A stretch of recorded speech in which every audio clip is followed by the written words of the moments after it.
right there on a busy street. Please, can we go She held out there? that crumpled I bill have while a dangerous $5. man Oh, closed in from sweetheart, behind. it's okay. But what she begged the biker to do next changed everything. Before we go on, allow me to wish you peace and good health. Tell me from which country, and at what time are you watching this story? On a cold October night in Leadville, Dalton Reeve thought he'd finally learned to live with silence until a 9-year-old girl pushed open the clubhouse door. The wind had been howling down Harrison Avenue for hours, slipping through every crack in the old wooden building. Most nights, Dalton barely noticed it. He'd lived in colder places, darker places where even the wind seemed to carry a warning. But tonight was quiet in a different way. The kind of quiet that settles into a man's bones and reminds him how empty a room can feel, even with a dozen people in it. He had been sitting at the long oak table near the back, going through a stack of maintenance logs and handwritten notes from members, the sort of ordinary paperwork that kept the Ironcrest Brotherhood running. The radio hummed softly in the corner, an old tune drifting through the dusty air like a memory. The others were scattered around the room, Briggs chalking a pool cue, Keaton adjusting the sound system wiring, a couple of the younger guys swapping stories over mugs of coffee strong enough to wake the dead. It was one of those nights that felt almost peaceful, or at least as close to peaceful as Dalton ever allowed himself to feel. Then the door opened, slow at first, as if whoever stood outside wasn't sure they were welcome. A sliver of icy wind slipped in before the figure followed a small silhouette outlined by the porch light. The door clicked shut behind her, and for a moment no one moved. A child didn't belong here, not at this hour, not in a clubhouse, meant for men who had survived too many battles and carried too many scars. Yet she stood there with her shoulders squared, a thin jacket doing little against the cold still clinging to her. Dalton rose from his chair, more out of instinct than intention. He had long been the sort of man people expected to step forward when something strange happened. His boots sounded heavy on the wooden floor as he approached, but the girl didn't flinch. Not even when she saw his size, his worn leather vest, or the tattoos running down his arms. Her eyes wide, dark, and far too tired for someone so young held steady. "Evening, sweetheart," Dalton said gently, lowering his voice to something that wouldn't echo. "You lost?" The girl swallowed, her fingers curled tight around something in her hand. "No, sir." Her voice was small but steady, the way children speak when they've practiced their words before saying them out loud. Briggs had stopped mid-chalk stroke. Keaton stepped away from the equipment table. A hush spread through the room, soft but unmistakable. Something was wrong. Everyone felt it. Dalton knelt slightly so he wouldn't tower over her. "What's your name?" "Lila," she whispered. "Lila Moreno." Her breath fogged in the air, a reminder she'd been out in the cold too long. Dalton noticed the tremble in her fingers then, the way she held her hand clenched tight around what looked like a small piece of paper, or maybe a bill. He nodded, coaxing her to continue. "Where are your folks, Lila?" "My mom's at the hospital," she said, and the words came out in a rush, as if holding them longer would make them hurt worse. "She's really sick. They said she needs medicine, but it costs a lot, and I don't have anyone else." Dalton felt something tug inside his chest, a feeling he hadn't let himself acknowledge in a long time. "Who brought you here?" "My uncle," she said quietly. "He said—" She hesitated, as if repeating his words might make them real again. "He said I needed to learn a lesson." Briggs muttered something under his breath, nothing loud enough for the child to hear, but the atmosphere shifted sharply. Dalton leaned a little closer, making sure she saw calm in his eyes. "What kind of lesson?" "That nobody helps people for free." Lila opened her hand, revealing a wrinkled $5 bill. "But I don't believe that. I think somebody has to care. So I came here because this was the only place with lights on." The room stilled. A single dollar could break a man, but $5 offered by a child could break his heart clean open. Dalton exhaled slowly. "Is your uncle still outside?" She nodded. "In the car. He said I should be quick." Dalton stood up, handing his vest to Briggs without taking his eyes off Lila. His voice was steady, its quiet command drifting through the room like a draft under a closed door. "Keep her warm," he said. "I'll go see about that uncle." Briggs draped Dalton's vest gently around Lila's shoulders, the leather far too big for her but warm enough to chase away the chill clinging to her small frame. She sat at the edge of one of the old couches, the springs groaning softly beneath her weight. as if even the furniture understood the fragile moment unfolding in the room. Keaton fetched a mug of warm cocoa from the kitchen counter, no coffee for a child, not at this hour, and set it on the low table beside her. She stared at the steam rising from the cup but didn't reach for it right away. Dalton paused a moment longer before heading toward the door, not because he feared what waited outside, but because something about the girl's quiet stillness pressed at the edges of memories he had spent years trying to bury. Nights when he'd been responsible for children far younger than soldiers should ever have to protect. Nights when he hadn't been fast enough, or strong enough, or lucky enough to change the ending. He pushed the thought back gently, like closing the cover of a book he wasn't ready to read again. Tonight was different, he told himself. This wasn't a battlefield. This was Leadville, a mountain town where neighbors still waved from their porches and folks showed up with casseroles when someone fell sick. Surely, he thought, there must still be enough kindness left in the world to help one small girl who believed in it. The door groaned softly as he opened it, letting in a slice of cold wind that fluttered the papers on the table. The others watched him go, each wearing a different shade of concern. They trusted their leader, but they also trusted the instincts that had kept them alive through harder years. And every instinct in the room said the man waiting outside wasn't bringing anything good. Lila's eyes followed Dalton until the door clicked shut behind him. Only then did she pull the cup of cocoa closer, cupping her hands around it as though trying to absorb something warm and steady. Briggs settled on the chair across from her, leaning forward just enough to be protective without crowding her. "You did the right thing coming here," he said softly. "This is a good place. Folks look out for each other." She nodded but didn't look up. "My uncle says people only help if they want something." Briggs let out a slow breath, his jaw tightening with the kind of memory that carried its own cold. "Sometimes people are wrong," he said. "Sometimes they forget what kindness looks like." Lila lifted her eyes a little. "Do you help people?" Briggs swallowed. "Not always," he admitted, "but I try. And tonight we'll try for you." The little girl studied him, as if weighing the truth of his words. She seemed older for a moment, older than 9, older than a child should ever have to be. Then, almost shyly, she pulled the wrinkled $5 bill from her pocket again.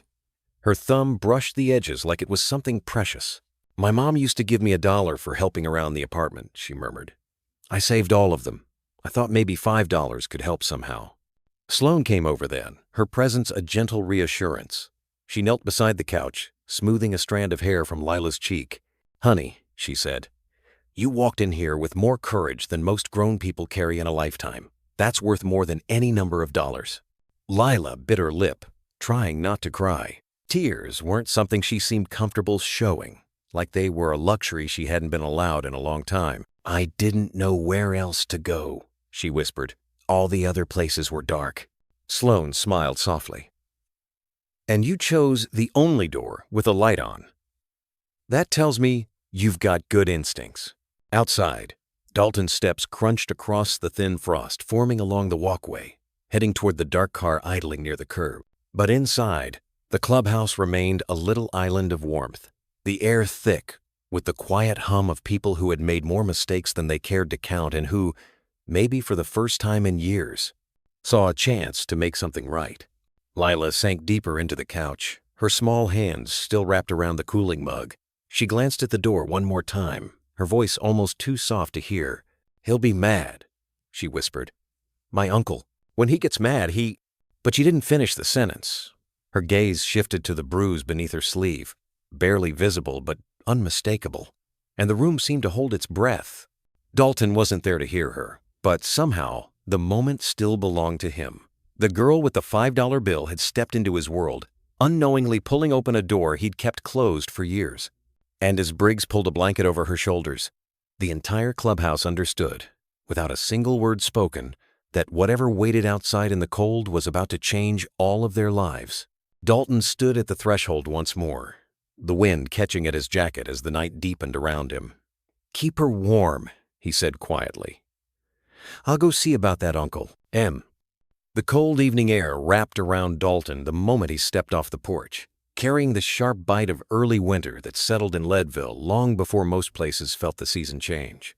The sky hung low, heavy with thin clouds, reflecting the glow of street lamps along Harrison Avenue. His boots crunched through a fresh layer of frost as he walked toward the idling car.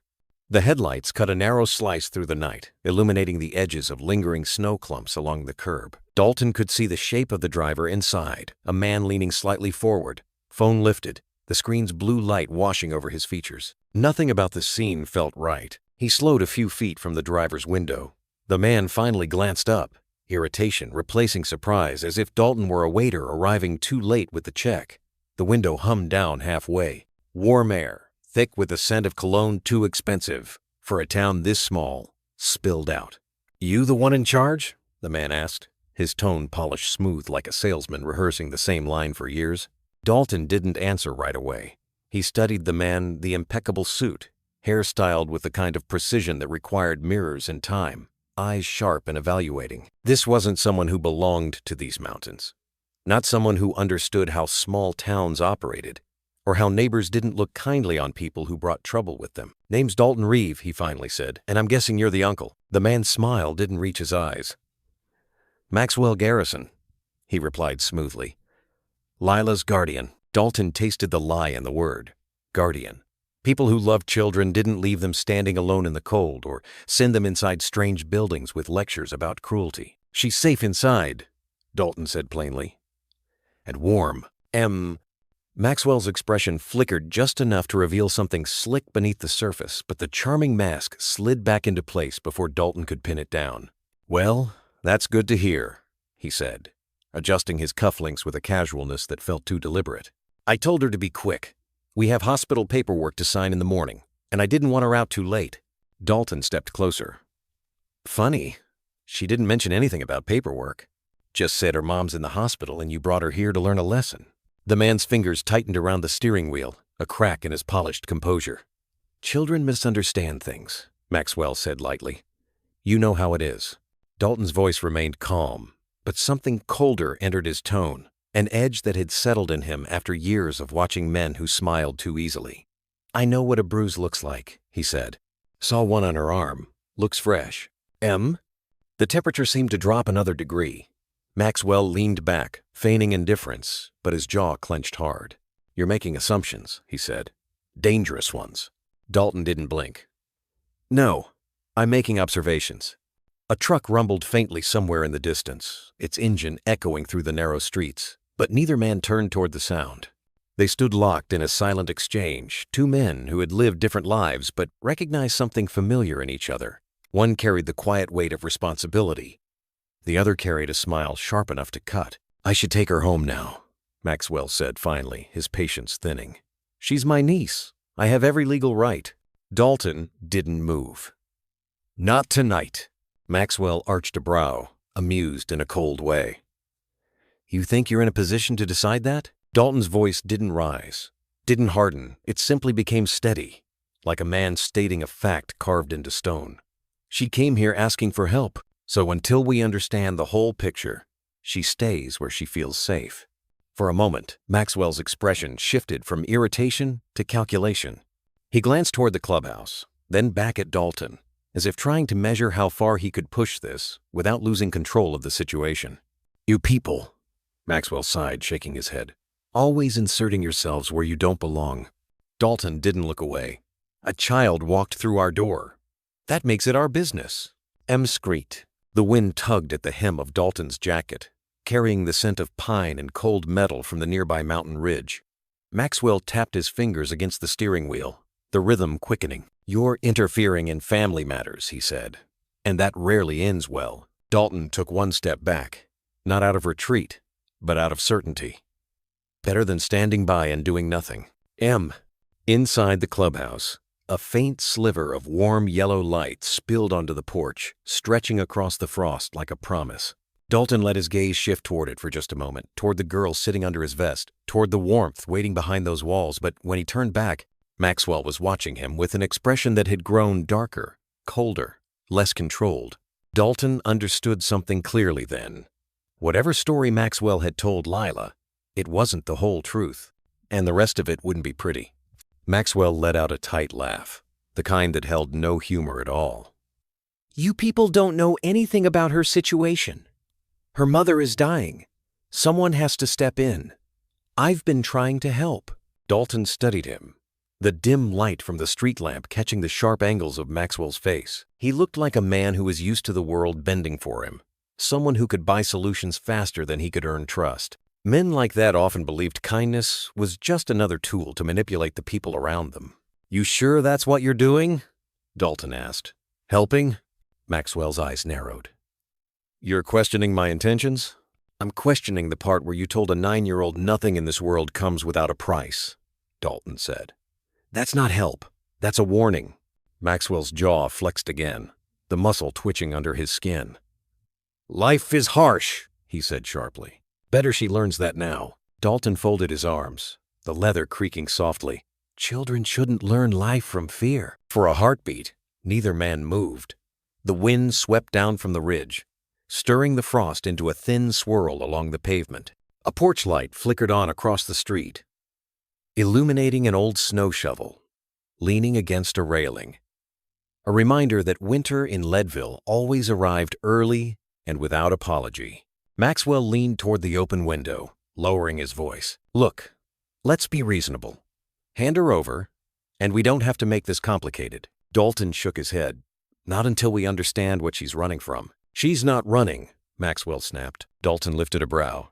"Then why drop her off in the cold and tell her to hurry?" Maxwell's expression faltered just enough to reveal the first real crack in his composure. He shifted in his seat, adjusting his sleeve again, the gesture more fidget than refinement now. "I'm taking her home," he said finally, reaching for the door handle. Dalton stepped closer, blocking it. Not aggressively, just firmly. A quiet message that this conversation wasn't ending simply because Maxwell wanted it to. "That's not happening," Dalton said. Maxwell stared up at him, the false charm fully stripped away. Beneath it was something colder, something calculating. "You're making a mistake," he said. Dalton didn't blink. "Made plenty before. Not this one." For the first time, Maxwell looked unsettled. His gaze drifted past Dalton toward the clubhouse windows, where warm light cast soft shapes of people moving inside. There was something steady about that glow, something that felt like the opposite of everything Maxwell represented. He straightened in his seat and adjusted his cuff one more time. "You have no authority here." Dalton's voice remained steady. "Maybe not, but I do have responsibility. That girl asked for help, so she stays where she feels safe until we learn the truth." Maxwell exhaled sharply, pulling his phone from the console. "I could call the sheriff," he said. "Tell him your group is holding my niece." "You're welcome to call," Dalton replied. "Sheriff Lang knows us. He'll come down, talk to the girl, and hear her side. You still want to make that call?" For a moment, Maxwell froze, thumb hovering just above the screen. The night stretched thin around them, quiet enough that Dalton could hear the soft ticking of the cooling engine. Then Maxwell slowly lowered the phone. "Fine," he muttered. "Have it your way."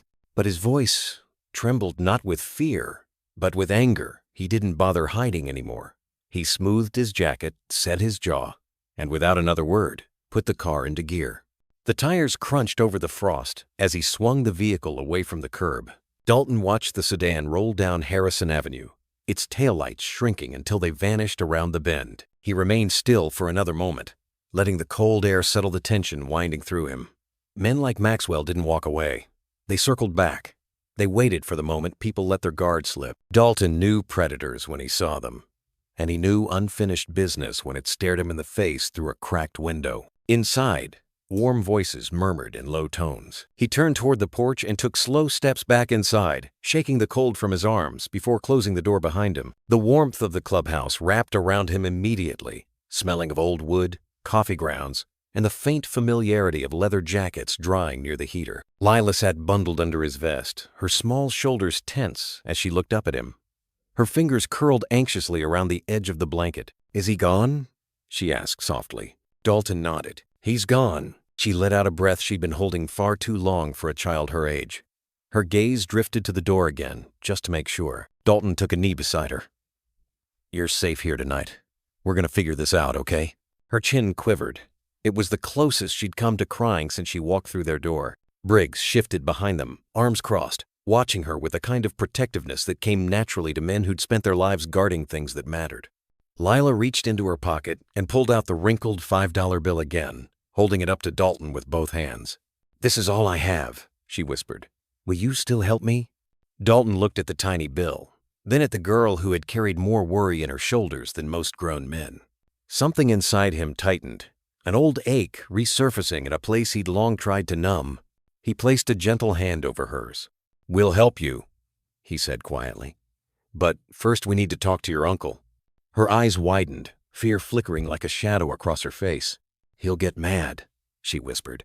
"When he gets mad, he—" She stopped, her voice breaking as she pulled her sleeve instinctively over the bruise.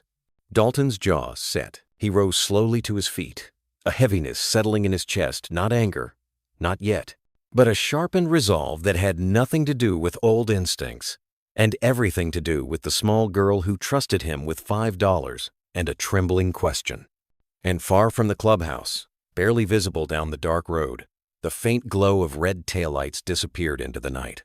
"He'll come back," Dalton thought. "He always will. He'll come back," Tank said. "He'll get mad. When he gets mad, he—" The clubhouse felt different the moment Dalton walked back inside, as if the walls themselves understood the weight of the conversation he'd just had on the street. Warmth still wrapped the room in its soft glow lamps lit in corners. The faint hum of the old heater chugging along, but something quieter settled in too.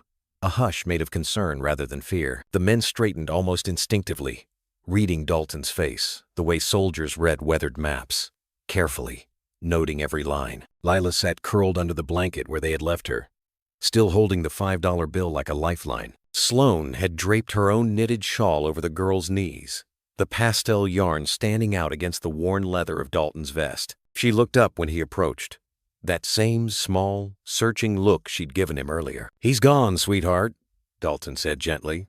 "He won't be bothering you tonight."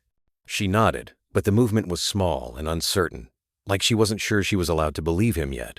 Briggs stepped forward, jerking his chin toward the door. "That the uncle?" Dalton didn't bother sitting. "Maxwell Garrison," he said.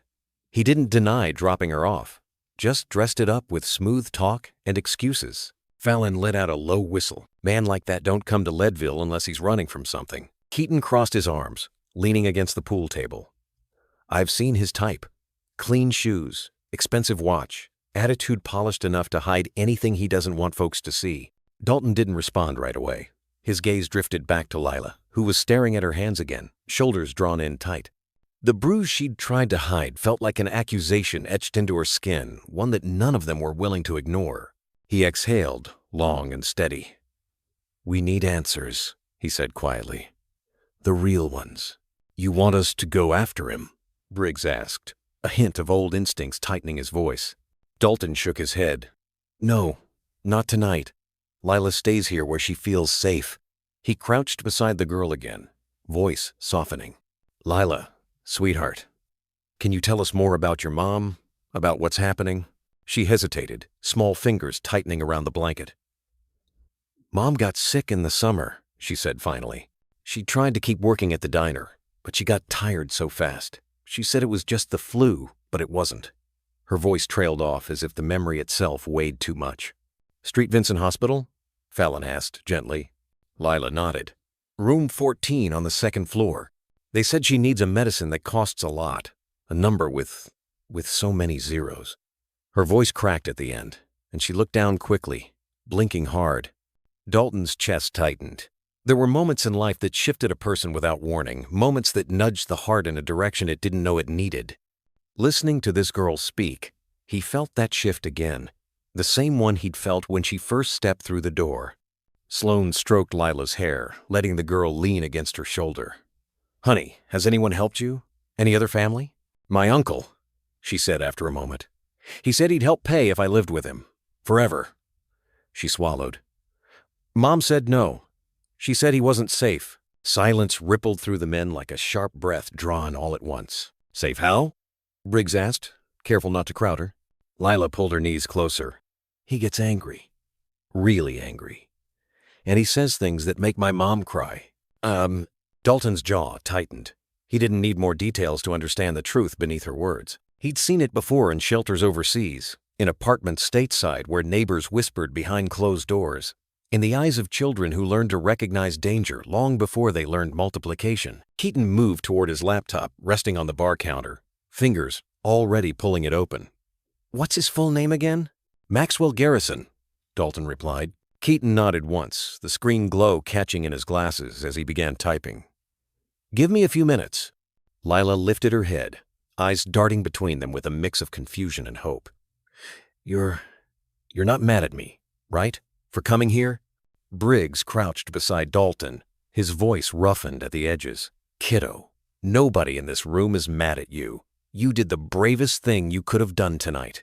Most adults wouldn't have had the guts, Fallon added. Something gentle broke across Lila's face, a small easing of her tense expression, the faintest spark of belief returning to her eyes. Dalton placed a hand lightly on her shoulder. You're safe here, he said again. And we're going to help your mom. The clubhouse door rattled slightly as a strong gust hit it from outside, the kind of wind that carried the first bite of a deeper winter on its way. Inside, though, warmth wrapped the room in a steady embrace. The scent of old pine boards and fresh cocoa mingled with the low hum of quiet resolve growing stronger with each passing minute. Dalton stood, glancing at the group. We start with information. Then we decide the next step. Keaton didn't look up from the laptop. Give me another minute, he murmured, typing faster now. Lila pulled the blanket closer, her small face half hidden beneath Dalton's vest. She watched Keaton with cautious curiosity, as though waiting for something she couldn't name but desperately needed. Outside, the night thickened. Inside, the search for truth began. Keaton's fingers moved quickly across the keyboard, his brow furrowed in a way that told the others he was finding more than surface-level information.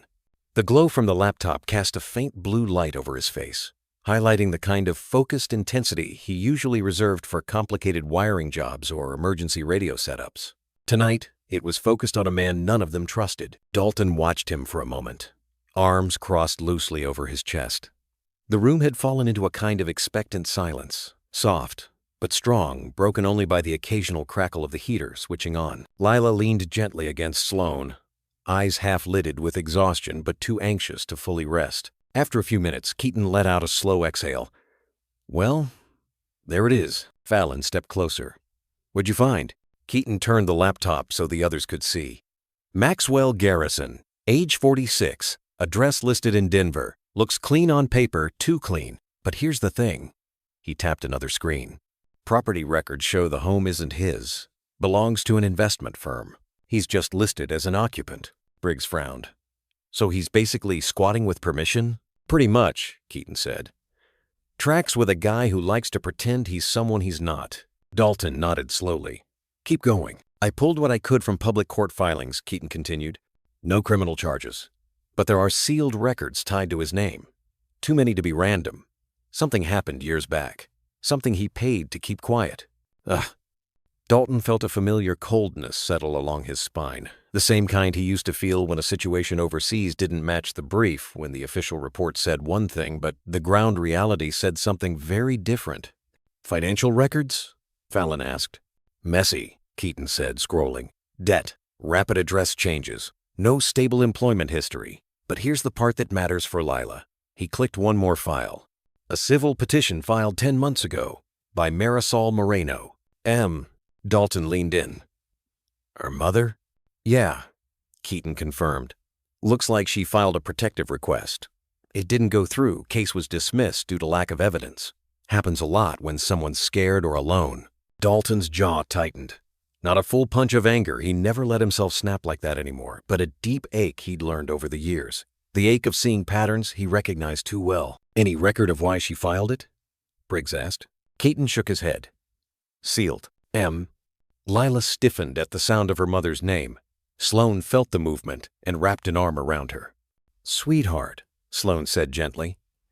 When your mom said he wasn't safe, did she explain why? Lila hesitated, twisting a corner of the blanket in her hands. Mom said he gets too close. He scares her. He yells when she won't listen. And she swallowed hard. He said I'd be better off with him. The room grew very still. Not loud, not explosive, just still in that quiet way grown men get when they hear something that awakens old wounds. Dalton knelt in front of her again. Lila, do you want to stay with your mom? Her answer came without hesitation. Yes. That was all Dalton needed. He stood, and addressed the others with a steady calm that carried more weight than shouting ever could. "We help her. We help both of them. And we do it the right way." Fallon nodded. "We'll need to check on Marisol in the morning. Make sure the hospital knows she has support." Keaton closed the laptop carefully. "I'll dig deeper. There's more under the surface here. I can feel it." Briggs cracked his knuckles out of old habit. "What about the uncle?" Dalton shook his head. "Tonight, nothing. He's angry and unpredictable. Pushing him could make things worse for Lila." Briggs grunted but didn't argue. Lila shifted slightly beneath the blanket, her eyes heavy now. Exhaustion pulled at her features, softening the tension that had held her upright for hours. She looked smaller this way, just a child who wanted to go home, to sit by her mother's bedside, to feel safe without bargaining for it. Dalton pulled a spare pillow from the nearby chair and tucked it behind her. "It's late," he said, his voice softening again. "You should try to sleep." "Will he come back?" she whispered. The men exchanged a glance, not of uncertainty, but of unspoken promise. Then Dalton knelt beside her once more.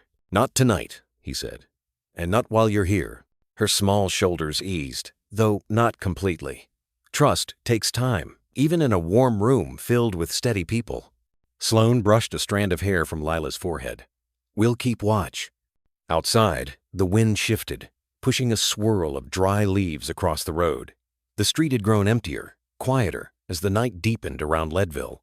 In a town where folks usually slept early, the club's warm lights were among the last, still glowing. Keaton closed his laptop with a soft click. "Dalton? This Maxwell guy? He's hiding more than debt and sealed files." Dalton looked at him. "How do you know?" Keaton hesitated, choosing his words. "Because people who pretend to be perfect are usually hiding something broken." "Huh?" Dalton turned his eyes toward the frosted window, watching the faint reflection of the room behind him, a child curled under blankets, surrounded by people who, for all their flaws, understood loyalty better than most. He had been many things in his life, soldier, leader, survivor, but in this moment, he felt something else threading its way through the weight of his past. Purpose. And as the night stretched onward, carrying the quiet hope that morning might bring answers, Fallon's voice broke the silence with a low certainty. "Now, let's figure out how to protect her." "Now, let's figure out how to protect her," Fallon said. Morning crept into Leadville with a pale, wintry softness, the kind of dawn that didn't announce itself loudly but simply arrived, settling over the rooftops and mountain peaks as though laying down a quiet blanket of light. The frost on the clubhouse windows had formed delicate patterns overnight, thin lines that looked almost like feathers pressed against the glass. Inside, the warmth from the old heater had kept the rooms cozy through the early hours, though the chill still clung to the corners like an uninvited guest. Dalton stood near the front window, coffee mug warming his hands as he watched the light spread slowly across Harrison Avenue. He hadn't slept at all. Most of the men hadn't. They'd taken shifts through the night checking on Lila, stepping outside every hour to watch the quiet road, listening for an engine that never came. The sky was brightening now, but the unease inside him hadn't loosened its grip. Behind him, Sloane moved softly through the main room, careful not to wake Lila, who was still curled beneath the blanket on the couch. The girl slept deeply, exhaustion finally pulling her into the kind of rest only children can fall into after too many hours of fear. Dalton watched her for a moment, noticing how small she looked beneath his vest. It tugged at something deep in him, something he hadn't let himself feel in years. Sloane approached with a fresh mug of coffee. "You didn't close your eyes even once," she said quietly. Dalton gave a faint smile. "Didn't feel right. Not until we figure out what's really going on." "You think he'll come back?" she asked. "Not this morning," Dalton said. "But a man like Maxwell doesn't walk away from control. He'll make a move when he thinks it benefits him, not when we expect it." Sloane exhaled, her gaze drifting toward Lila. "Poor kid. She's been carrying too much for too long." Dalton nodded, the truth sitting heavy in his chest. "We fix what we can," he said. "And today, we start with her mother." Briggs entered from the hallway, rubbing sleep from his eyes. "Fallon called from home," he said. "He's going to check on Street Vincent first thing, see how Marisol's doing." Dalton set his mug down. The thought of the girl's mother lying in a hospital bed alone, sick, unsure what would happen to her daughter, gnawed at him. He knew that feeling, the helplessness of needing something you couldn't afford, of watching time slip away while the world moved on without answering your quiet prayers. Keaton appeared next, laptop tucked under his arm. "I dug more into Maxwell," he said. "Didn't sleep much either." Dalton gave him a small nod. "What have you got?" Keaton sat at the table, opening the laptop with a click. Maxwell changed addresses multiple times over the past 5 years, most of them short stays. No steady job, no stable ties. But here's the part I can't ignore. He tapped the screen. Before the sealed records, before the fake stability. Maxwell Garrison wasn't his name. Dalton felt his shoulders tense. "Go on." His legal name before the change was Mason Garrick, Keaton said. And Mason Garrick had 2 prior allegations filed against him in Oregon. Both dismissed, both sealed later, both involving minors. The silence that followed wasn't loud. It was cold, heavy, the kind that settled deep into the bones. Sloane's hand froze halfway to her coffee. Briggs's jaw locked. Dalton's voice, when it came, was low, but steady. "You're sure?" Keaton nodded. "Double-checked. Triple-checked." Dalton took a slow breath. The morning light outside had grown brighter, but the room felt darker now, cloaked in a truth none of them wanted to hear, but all of them recognized. "We have to protect her," Sloane whispered, barely audible. "We will," Dalton said, the words carrying a weight that felt older than the room around him. At that moment, Lila stirred. Her fingers twitched beneath the blanket, and she blinked awake, disoriented at first. Then, remembering where she was, she looked around, small and fragile, but also braver than anyone her age should have to be. Dalton softened his expression as he walked over. "Morning, Lila." She rubbed her eyes, sitting up slowly. Is he gone?" "He's gone," Dalton said.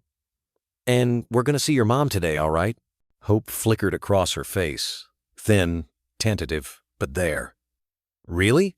"Really," he said with a gentle nod. Sloane brought her a warm mug of cocoa, and Lila took it with both hands, staring at the steam as though it were a small miracle. The clubhouse felt different now, not just a refuge for the men who needed it, but a shelter for a child who had run out of places to go. Dalton watched her sip the cocoa, and something familiar tugged inside him again, memories he'd long kept locked away.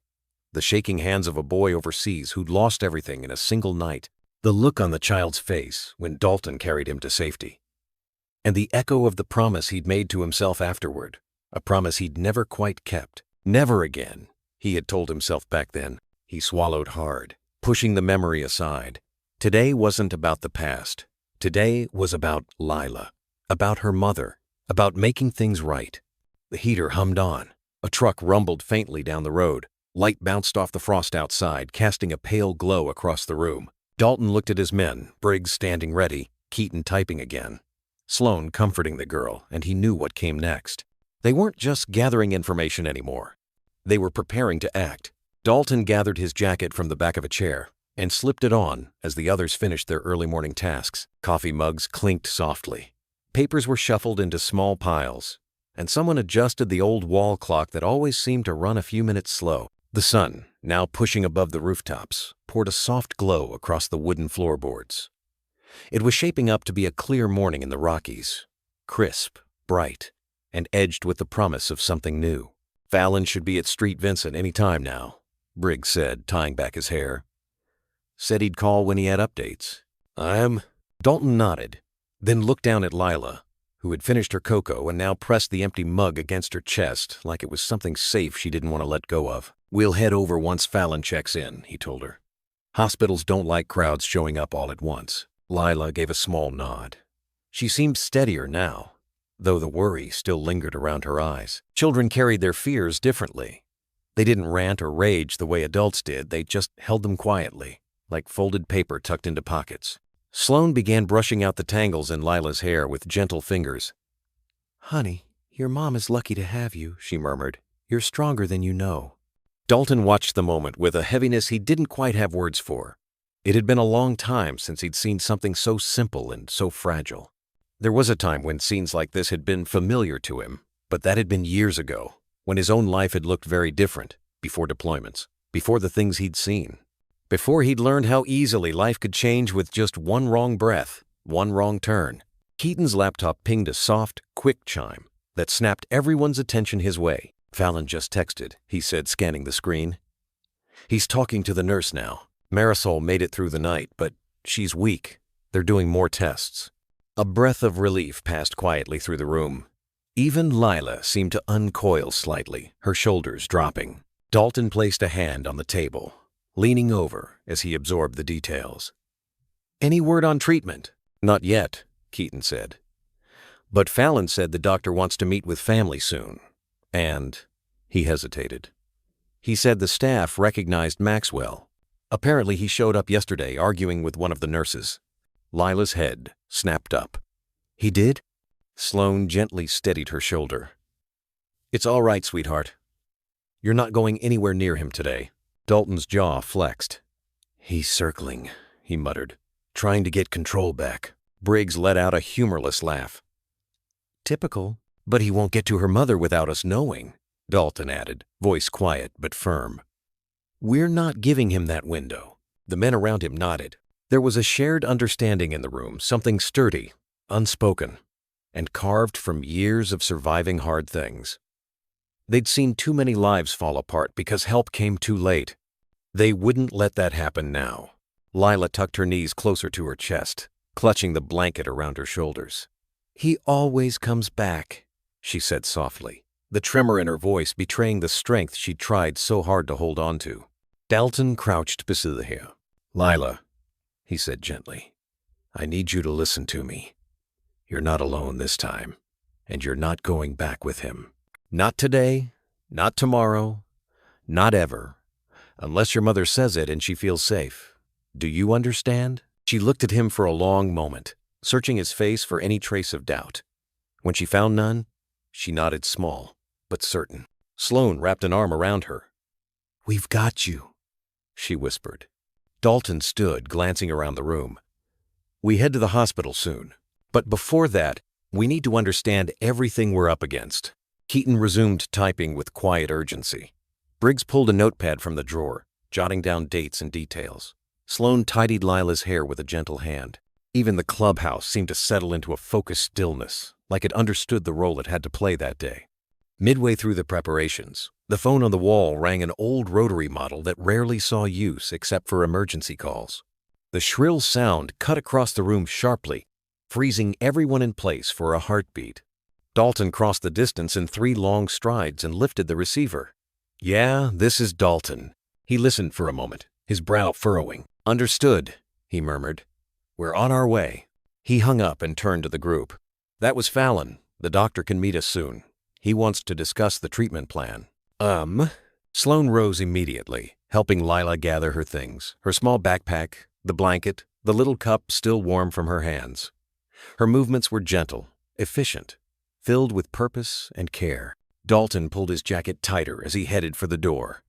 "Let's get moving." The wind hit him the moment he stepped outside, carrying the crisp scent of snow and pine. The mountains loomed in the distance, silent and steady witnesses to countless stories, some broken, some mended, some still in the making. This one, Dalton knew, was far from over. He held the door open for Lila as she followed behind Sloane, the child clutching the blanket like a small shield. She paused on the porch, taking a breath, before stepping down onto the frosted ground. And that was when Briggs' voice cut through the cold morning air from behind them, heavy with something that stopped Dalton in his tracks. "He'll be back," Briggs said quietly. "Men like him always come back." Dalton didn't turn, didn't need to. The words settled over him like a warning carried on the mountain wind. "He'll come back," Tank said. Night settled over Leadville with a quiet weight, the kind that made the lights inside the clubhouse feel warmer than usual. The men gathered around the long table, sleeves rolled up, coffee steaming, determination thick in the air. This wasn't a normal night of cards and small talk. Tonight had a purpose. Dalton stood at the center of it all. "We have until morning," he said. "Let's use every contact we've got." Briggs nodded. Fallon already had his phone to his ear, calling old friends in Denver. Keaton opened his laptop, typing fast as he built a fundraising page. The heater hummed steadily, fighting off the mountain cold seeping through the walls. On the couch, Lila sat tucked close to Sloane, wrapped in Dalton's oversized vest. Her small hands clutched a worn notebook she'd carried everywhere during her mother's hospital stays. She looked around the busy room, wide-eyed, unsure if what she was seeing was real. "They're all helping? Us?" she whispered. Sloan gave her a soft smile. "Yes, honey. Because you were brave enough to ask." Dalton approached with a warm cup of cider. "You all right?" Lila nodded, but her voice was small. "I didn't think anyone would care." Dalton knelt. "People still care, Lila, especially here." Keaton turned the laptop. "Page is ready. We just need a photo." Sloan took a picture of Lila from behind the tiny girl wrapped in a biker vest, clutching her $5 bill. It said everything without showing her face. Keaton uploaded it. The page refreshed. A donation popped up almost instantly. $10. Then $25. Then $100. Fallon's phone buzzed again. "Veterans group from Denver, 500 coming in." Briggs huffed a quiet laugh. "Told you mountain folks don't turn their backs." Hours passed as donations rolled in. The men worked the phones. Sloan brewed fresh coffee. Snow brushed against the windows like soft fingertips. Through it all, Lila watched the numbers climb, each ping from Keaton's laptop making her lift her head a little higher.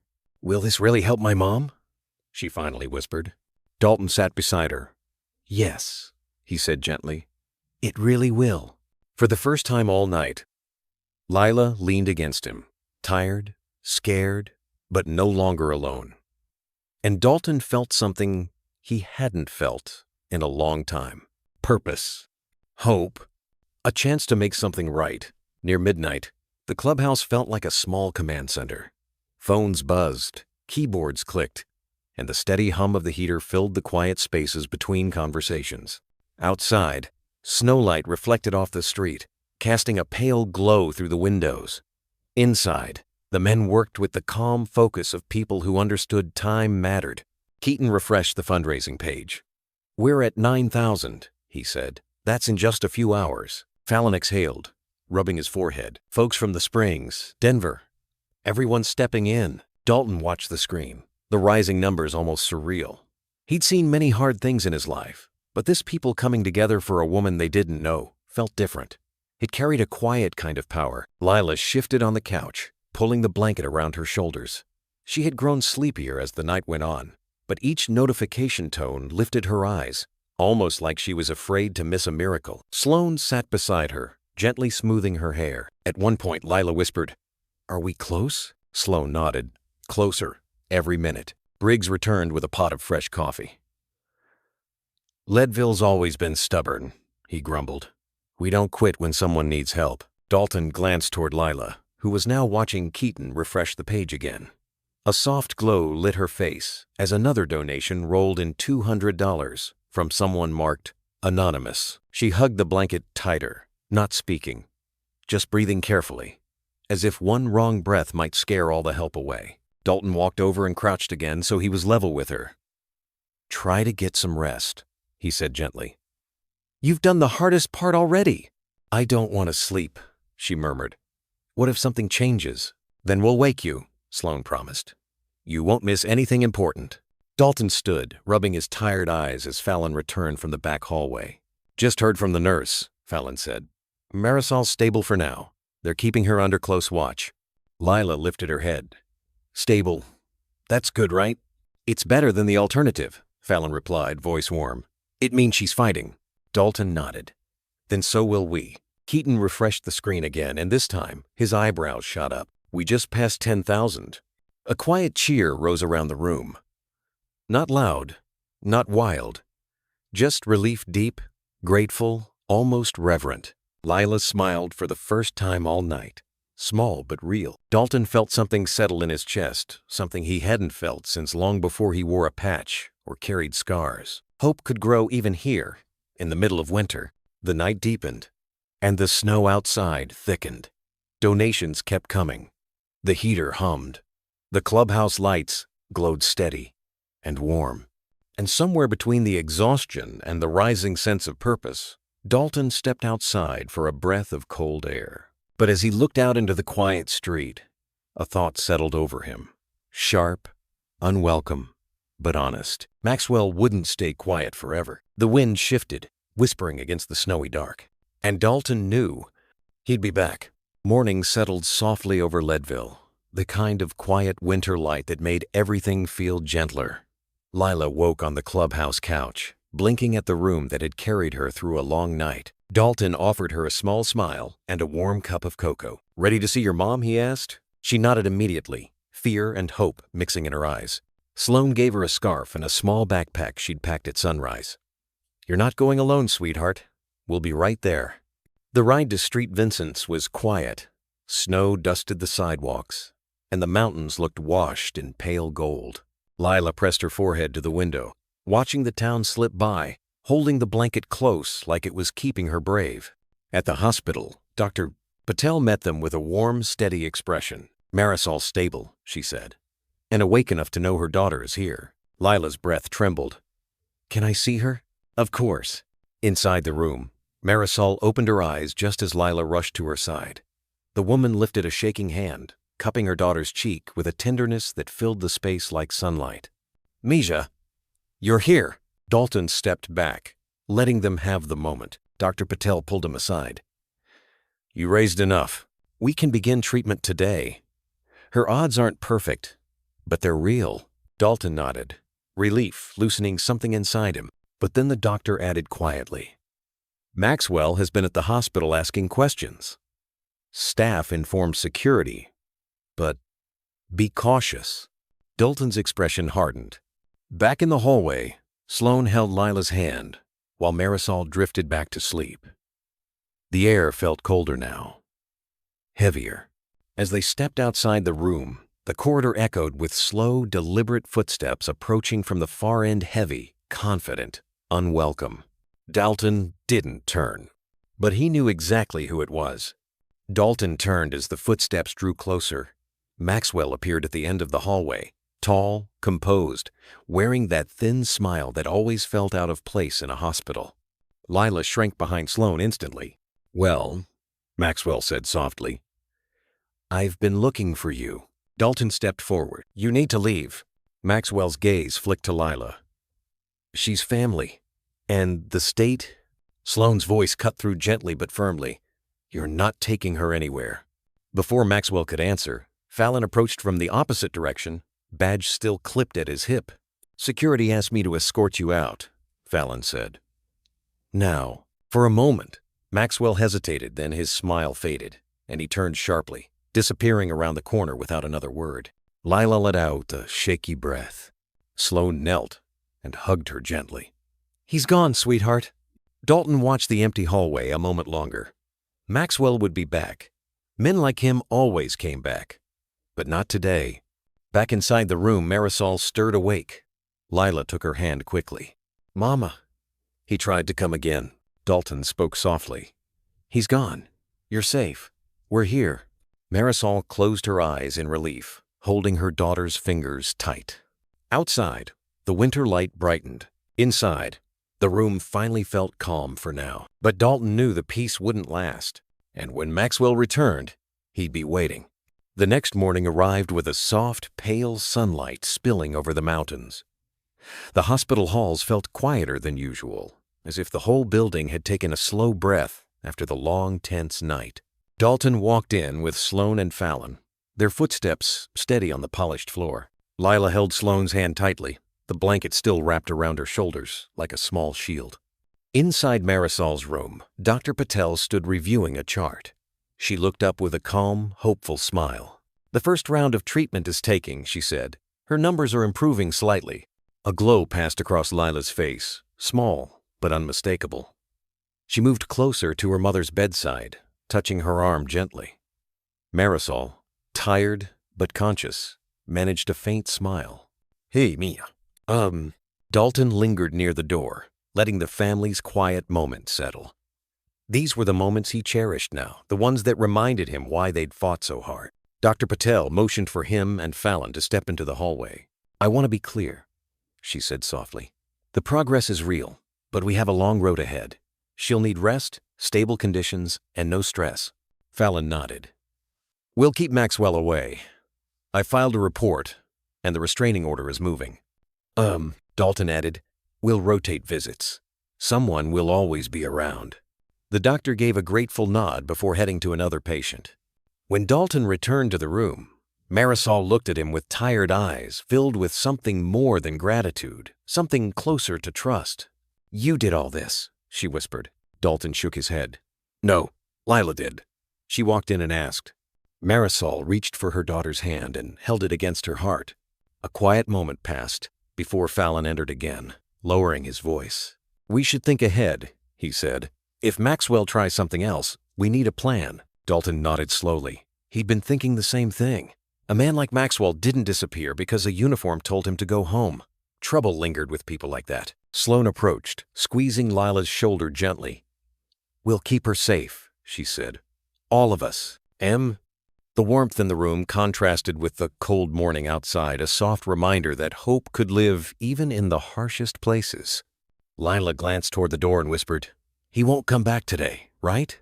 Dalton knelt so he could meet her eyes. "Not today," he said gently. "You're safe." But as he stood, he caught Fallon's eye. Both men shared the same thought. Maxwell wasn't finished. Not yet. The afternoon passed quietly. Marisol slept, her breathing steadier, while Lila sat beside her drawing small hearts in her notebook. Dalton and Fallon stayed near the window, keeping their voices low. A nurse stopped by with a soft smile. Her labs look better today. "The medicine's helping." Lila's eyes brightened. "Really?" Dalton nodded. "Really, kiddo." For a moment, the room felt peaceful, warm, almost safe. Sloane returned with hot chocolate, handing the cup to Lila, who held it carefully between her small hands. Fallon's phone buzzed. He stepped into the hall, answered, then slowly reappeared in the doorway, his expression tight. "Security just called," he said quietly. "They spotted a man matching Maxwell's description outside. Back parking lot." Lila froze. Dalton's jaw set. The peace in the room slipped away in an instant. Maxwell was back. The news hit the room like a cold draft. Lila's hands tightened around her cup, the warm chocolate trembling just a little.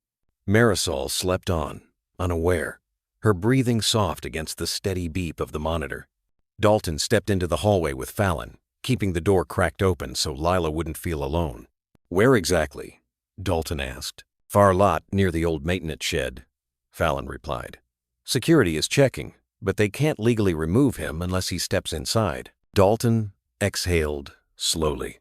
He'd dealt with stubborn men before, men who believed they owned what they wanted. Maxwell belonged to that kind. "We'll stay close," Dalton said.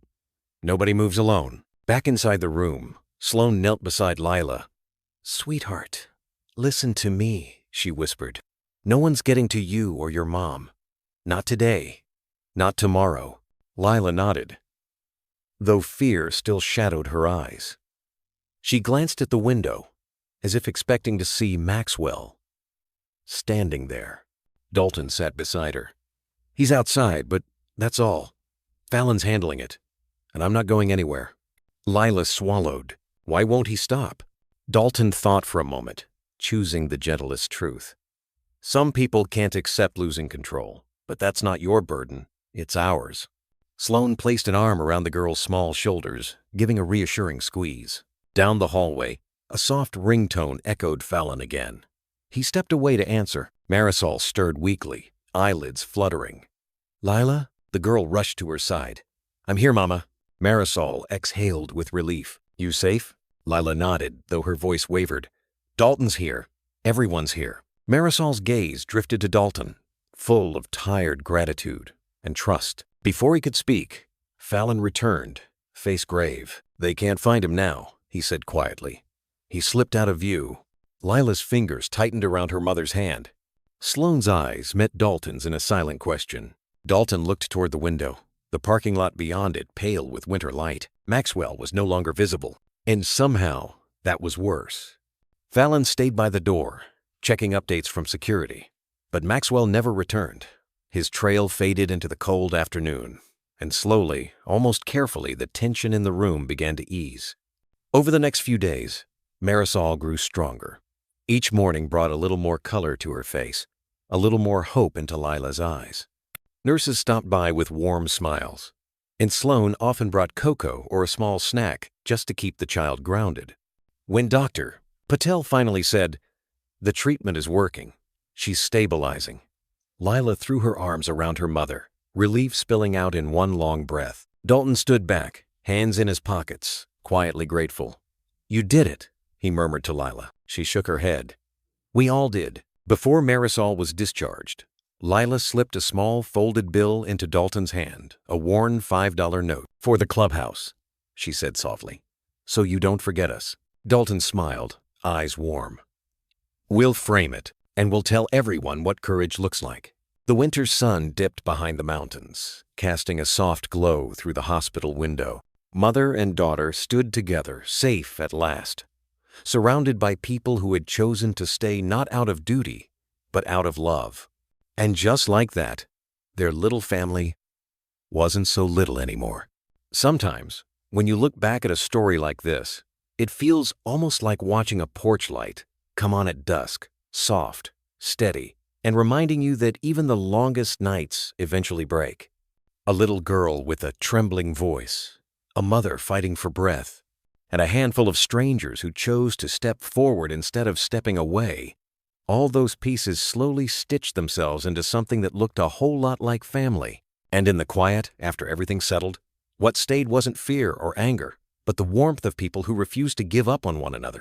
If you listen closely, there's a lesson humming beneath it all. Love has a way of finding open doors, even when the world tries to close them. Redemption doesn't always come with grand gestures. Sometimes it comes in the shape of a shared cup of cocoa, a steady hand on a frightened shoulder, or the simple promise that no child will face the dark alone. Like the smell of a Sunday pie cooling on a kitchen counter, kindness lingers long after the moment passes, sweetening everything it touches. And maybe, just maybe, this story reminds us that unconditional goodness can change a life, that everyone deserves a safe place to land, that people matter far more than money or titles, and that when we choose to lift someone else, we rise a little too. Happiness often shows up when we stop thinking only of ourselves and start tending to each other the way we once tended to our homes, our gardens, our children. Because, a small act of care is a lot like that quiet lamp in a window on a winter night. It doesn't shout, it doesn't demand, but it can guide a weary soul all the way home. Take a moment, friends, and sit with this story. Let it stir an old memory or spark a new thought about what truly matters. And if this tale touched your heart even a little, feel free to share your voice with us. If the story felt warm or meaningful to you, press 1. If you think it could be better or want to offer suggestions, press 0. And if you'd like to hear more stories told in this gentle way, with the soft glow of compassion leading the path, well, you're always welcome to stay with us a little longer.